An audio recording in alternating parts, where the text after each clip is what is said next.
આપનીમાં આપનું સ્વાગત છે। આપની સાથે હું છું માનસી સોની। સરકાર ભલે ગમે એટલી સારી યોજના બનાવે, લોક ઉપયોગી કામ કરે, પણ તંત્રના કેટલાક ભ્રષ્ટ અધિકારીઓ અને કોન્ટ્રાક્ટરો જ્યારે ભેગા મળીને તેમાંથી રૂપિયા કમાય ત્યારે લોકોની હાલત કફોડી થાય। આવો હાલમાં જોવા મળ્યું બનાસકાંઠાના પાલનપુર પાટણ માર્ગ ઉપર। અહીં 1 મહિના પહેલા જ નાખવામાં આવેલી પાઇપલાઇન તૂટી ગઈ, જેના કારણે અચાનક રોડ બેસી ગયો। લોકો હેરાન થયા અને અકસ્માતો પણ સર્જાયા। ભ્રષ્ટાચારની કામગીરીને છતી કરતો આ અહેવાલ જોશો તો તમને સમજાશે કે આવા લોકોને કારણે જ સરકારી તંત્ર બદનામ થાય છે।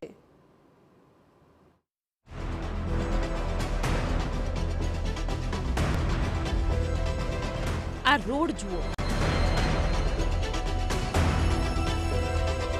તમને થાય કે આવી રીતે રોડ કેમનો બેસી જાય?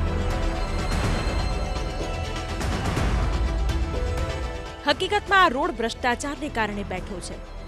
વાત એમ બની કે સરકારની સૌની યોજના અંતર્ગત કાંકરેજ તાલુકાના કસરાથી વડગામ તાલુકામાં અને દાંતીવાડા સુધી ગામે ગામ તળાવ ભરવા માટે પાઇપલાઇનનું કામ ચાલી રહ્યું છે। ત્યારે પાલનપુર પાટણ માર્ગ પર પાઇપલાઇન તૂટી જતા આ રોડ બેસી ગયો। અચાનક જ રોડ બેસી જતા અકસ્માત પણ સર્જાયો। નવાઈની અને ફિકરની વાત એ છે કે પાઇપલાઇનના કામને માત્ર 1 જ મહિનો થયો છે, પરંતુ લોકોનો આક્ષેપ છે કે સરકાર તો સારું જ કામ કરે છે, પણ અધિકારીઓ અને કોન્ટ્રાક્ટરોની બેદરકારીને કારણે હલકી ગુણવત્તાવાળા કામને કારણે આ સ્થિતિ સર્જાઈ છે। સરકારે તો સારી નીતિથી તળાવો ભરવા માટે પાઇપલાઇનનું કામ કરાવેલું છે, પરંતુ કોન્ટ્રાક્ટરે એને બચત કરવા માટે પાઇપલાઇનમાં જે મેટલ અને નીચે પથ્થર પાથરવો જોઈએ એ પથ્થર નાખ્યો નથી અને રોડ જેવો તો રોડ તોડી અને ખરાબ કામ કરી અને જતા રહેલ છે। તો આની જવાબદારી જે તે છે તે કોન્ટ્રાક્ટરના સિરે રહેશે। ખાલી કોન્ટ્રાક્ટર રાજ છે અહીંયા અને કોન્ટ્રાક્ટરોને મજા કરવાની છે। અને આ પાઇપ એટલી બધી રાતે બેસી હતી પાણી ચાલુ કર્યા સિવાય કે 2-3 ફૂટનો ખાડો પડી ગયો હતો, 2-3 બાઇકોવાળા પડી ગયા હતા, લાગ્યું છે એમને।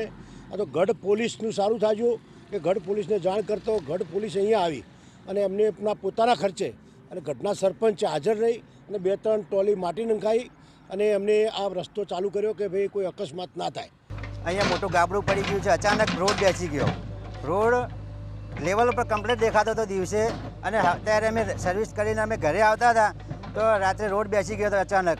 અમારી ગાડી પણ અંદર અહીંયા ઘૂસી ગઈ હતી અને એવી ઘણા લોકોને અત્યારે અહીંયા ટ્રાફિક જામ થયો હતો। અહીંયા ડેરીનો મેન માર્ગ છે, રાધનપુરથી બનાસ ડેરી સુધી અમારે અહીંયા મેન માર્ગ છે। અહીંયા ટેન્કરો પણ અહીંયા અટવાઈ રહ્યા છે, મોટા મોટા ડમ્પરો પણ અટવાઈ રહ્યા છે, જે અને ઘણા બધા લગભગ લોકોને ખૂબ તકલીફ પડી અત્યારે।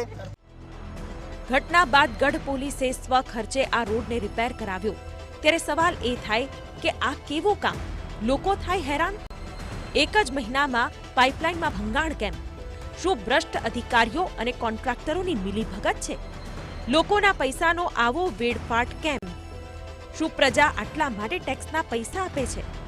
આવા કોન્ટ્રાક્ટરો સામે પગલાં કેમ નથી લેવાતા? સ્થાનિકો જાણે છે અને અનુભવે છે, એટલે જ તેઓ આક્ષેપ મૂકે છે કે ભ્રષ્ટ વહીવટી તંત્રના કારણે જ તેમણે ભોગવવાનો વારો આવ્યો છે। હજુ તો આ લાઇન શરૂ પણ નથી થઈ અને પાઇપમાં ભંગાણ પડ્યું છે। જો પાઇપલાઇન શરૂ થઈ હોત તો આસપાસના ખેડૂતોને મોટા પાયે કેટલું નુકસાન થયું હોત? સવાલ એ થાય છે કે પાણી શરૂ નથી કરાયું પાઇપલાઇનમાં અને આખો રોડ બેસી ગયો।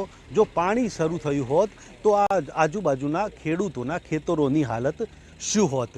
જે પ્રકારે 1 માસમાં જ આ હલકા કામની ગુણવત્તા બહાર આવી છે અને લોકોએ મુશ્કેલી ભોગવવાનો વારો આવ્યો છે। સરકારને નુકસાન થઈ રહ્યું છે, લોકોને નુકસાન થઈ રહ્યું છે, ત્યારે આનું જવાબદાર કોણ એ એક સવાલ છે। અતુલ ત્રિવેદી, TV9 બનાસકાંઠા।